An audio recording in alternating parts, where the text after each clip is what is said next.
Nini, sesosok perempuan terduduk, bersenandung lirih, pedih. Ia sendiri, usianya baru 30 tahunan. Namun gurat wajah yang lelah tak mampu bersembunyi atau lari. Tangan kanannya membawa keranjang berisi bunga hutan, juga alang-alang, beberapa tanaman obat, dan sedikit umbi-umbian. Perempuan itu bersenandung lirih, matanya menerawang ke ujung pepohonan di mana angan-angan bersarang. Ia senandungkan nada yang tak teratur, kadang meninggi dan begitu tipis, sinis, sisanya menyayat.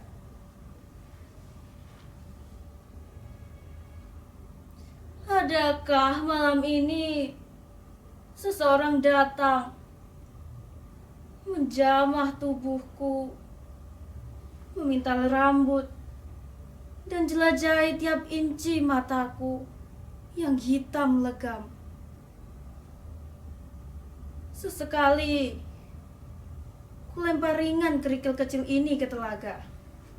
Genangannya merambat, menyebar, semakin jauh, kemudian lenyap, tertelan kerinduan.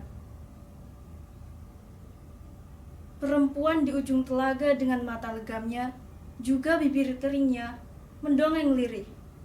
Perlahan ia arungi ruang tergelap dalam ingatannya, dan mulai bercerita sendiri, seperti ribuan telinga yang ikhlas terpasang, walau dia tahu bahwa hanya batu, rerumputan, dan telaga yang rela berbagi ruang dan kerinduan.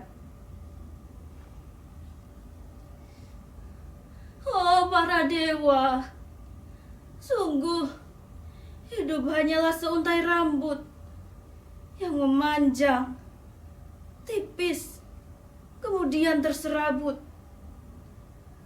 Oh dewa yang agung, di manakah kau sembunyikan keabadian dan keadilan? Aku hambamu yang malang ini tak kuasa memetik gemintang. Hanya sunyi yang merangkulku tiap malam. Malam kerap datang tanpa bayang. Malam yang menjadi suami sekaligus juga anakku. Kubisikan pada kunang-kunang sebuah desa yang dikutuk langit. Sebuah desa yang dulu pernah memupukku menjadi bunga. Ku dengar niniku memanggil. Pratni, cepat kau petik dan rangkai bunga-bunga ini sebelum layu dan lapuk. Ingat, jangan sampai ada kelopak yang terbuang. Semua itu uang. Dulu mataku bercahaya, rambutku legam, usiaku baru belasan. Namun, aku telah menjadi bunga desa para kumbang. Akulah yang kerap memekarkan bunga, mewarnai langit dengan pelangi, menyapu angkasa dengan senja, dan menyemai bintang-bintang malam untuk kupersembahkan kepada penduduk desa. Burung-burung bernyanyi karena aku. Ikan dan rerumputan menari untukku. Penduduk desa yakin dan percaya bahwa dimanapun aku berada, segala kemurungan sirna, segala kegudahan terobati. Di sebuah gubuk kecil di ujung desa ini, aku dan nenekku tinggal. Tidak seperti penduduk lain yang kebanyakan bertani, kami mempertahankan hidup dari menjual bunga. Tentunya bunga yang dipelihara dengan cinta. Walau bunga hutan sekalipun akan memancarkan cahaya. Di tanganku, bunga yang hampir mati terselamatkan. Di tanganku, rumput yang merana bahagia. Perempuan itu melempar pandangan jauh menembus pepohonan. Namun, hari itu datang. Hari perhitungan di mana segalanya dipertaruhkan. Hari di mana udara begitu kering. Sebuah pertanda. Sore itu sore yang tak biasa. Penduduk desa ini resah. Wabah penyakit datang. Bayi-bayi menguning dan kaku. Para manula tersumbat nafasnya. Para pejabat desa, ibu-ibu rumah tangga, dan lelaki sawah bergumam bahwa dewa telah murka. Seperti yang diramalkan oleh Nini. Sudah berpuluh tahun Niniku mengocehkan bencana yang menyebabkan bulu kuduk mereka berdiri.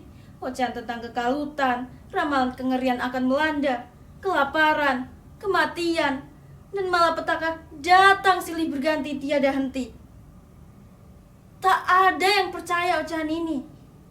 Penduduk desa ini gerah akan ulahnya hingga kami berdua dikucilkan, terbuang di ujung telaga ini. Di antara bunga-bunga liar ini, di antara batu-batu yang mengubur masa laluku.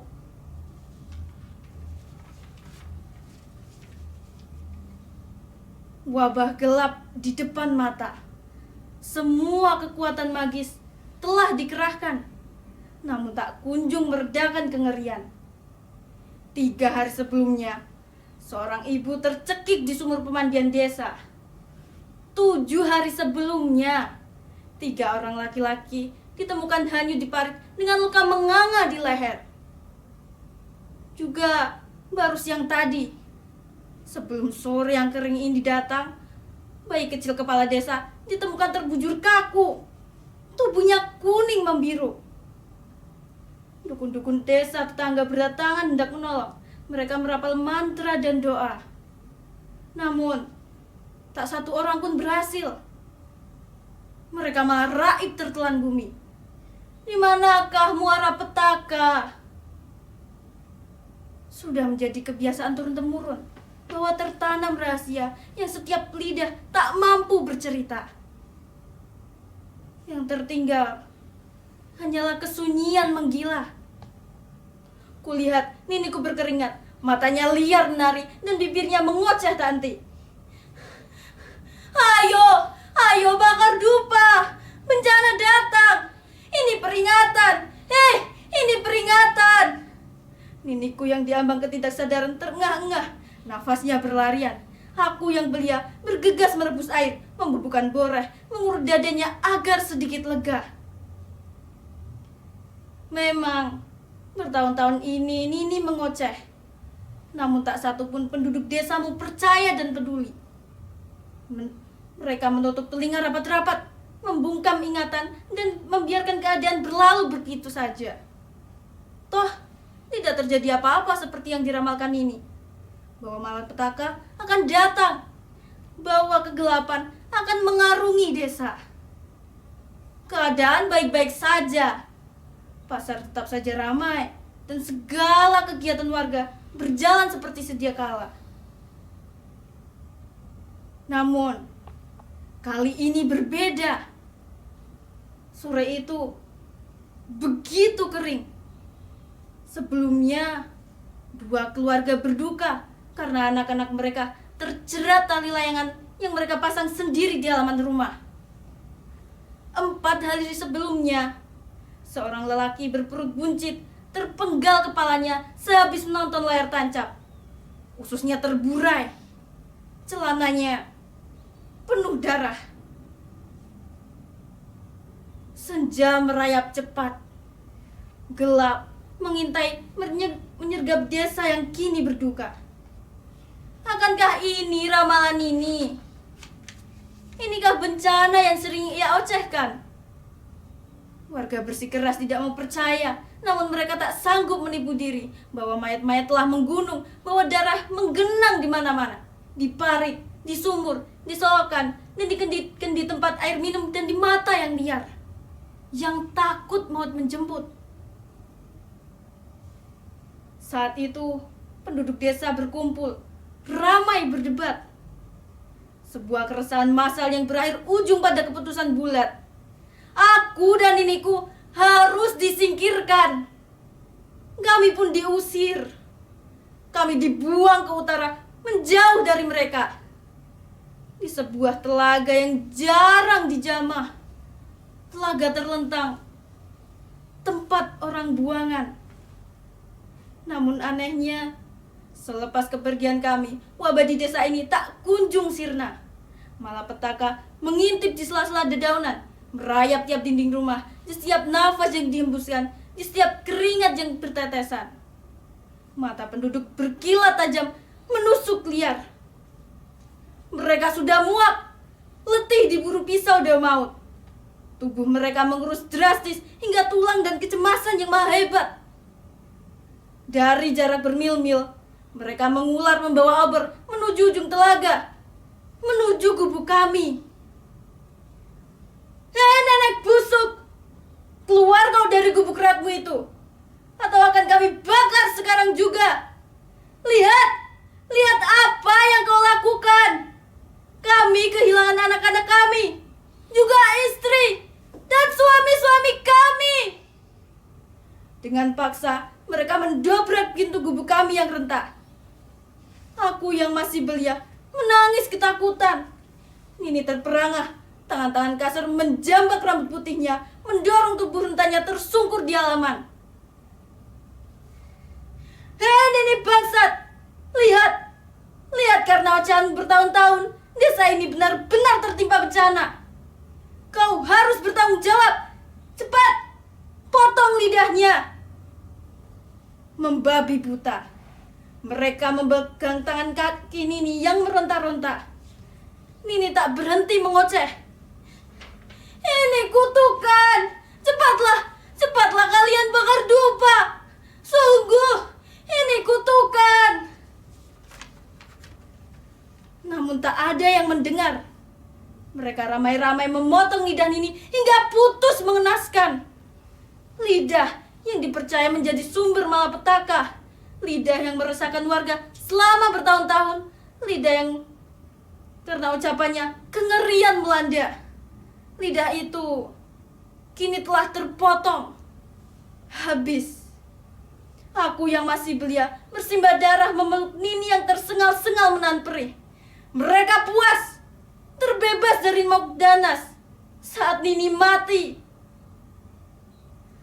di pelukanku. Mereka gelar pesta gembira, perayaan atas air drama mencekam yang menghantui hidup bertahun-tahun. Aku kehilangan kesadaran, terguncang. Tak ada lagi kupu-kupu di mataku.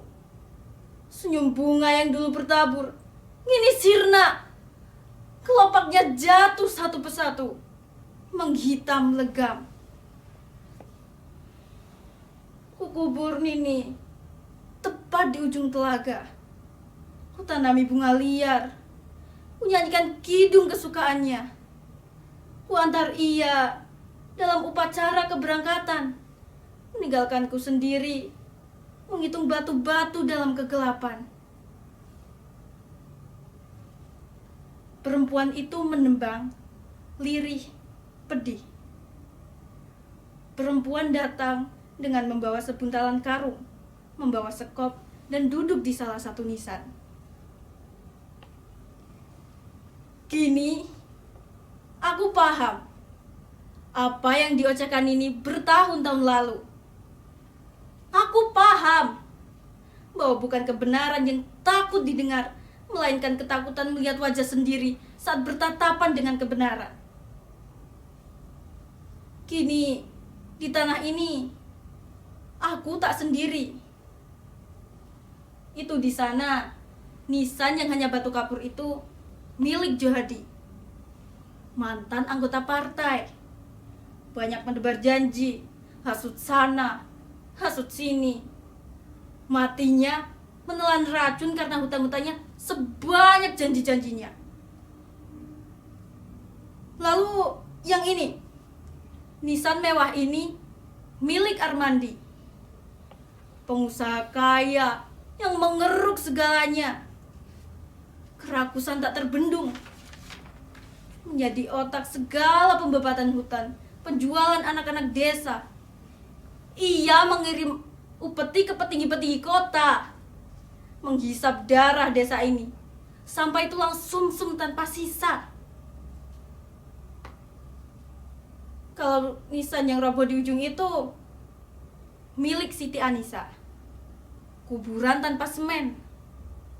Siti, pelacur desa yang dijanjikan nikah oleh pacar-pacarnya, para penjaga pasar. Sungguh malang nasibnya. Siti yang dijanjikan nikah malah dibungkam mulutnya, disumpal.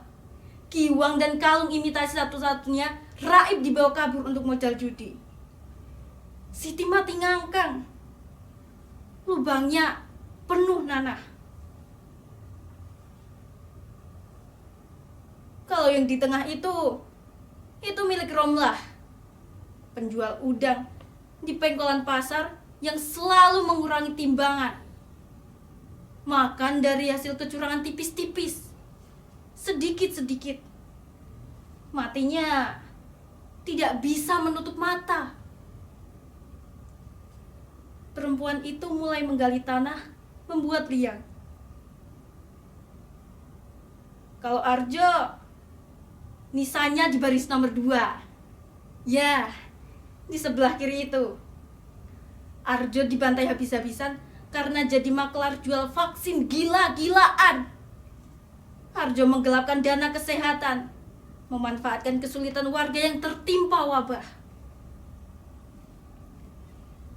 Lalu, sekumpulan tulang belulang itu sudah tak terkenali lagi. Semua menumpuk jadi satu. Yang dulunya terlibat pertengkaran anjing dan kucing tentang agama, kini mati berangkulan, mengering, menjadi tulang-tulang yang pucat menguning.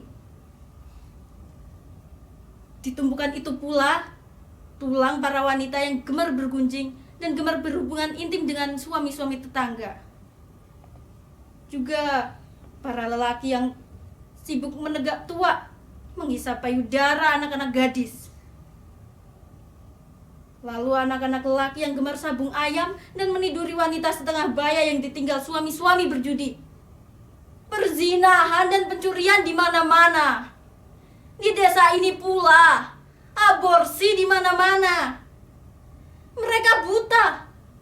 Tak ada yang membakar dupa. Hati menghitam legam. Selegam rambutku. Selegam mataku. Perempuan itu membuka buntalan karung, mengeluarkan puluhan lidah yang terpotong. Nampak segar, namun amis. Membuangnya satu persatu ke dalam liang yang baru dibuatnya. Dulu, aku pernah menjadi bunga, menghias langit dengan jingga senja, memetiki bunga dan rerumputan, berlarian mengejar kupu-kupu, bergumam lirih pada kunang-kunang, berbagi rahasia. Sejak dini mati, desa ini mati. Tak ada lagi kengerian. Tak ada lagi kegaduhan. Hanya tersisa wajah orang-orang kusam dan kuyu. Kehampaan. Juga mata yang menghitam legam. Tak ada lagi yang bicara. Tak ada lagi suara. Lidah mereka semua sudah di sini. Sudah bersamaku.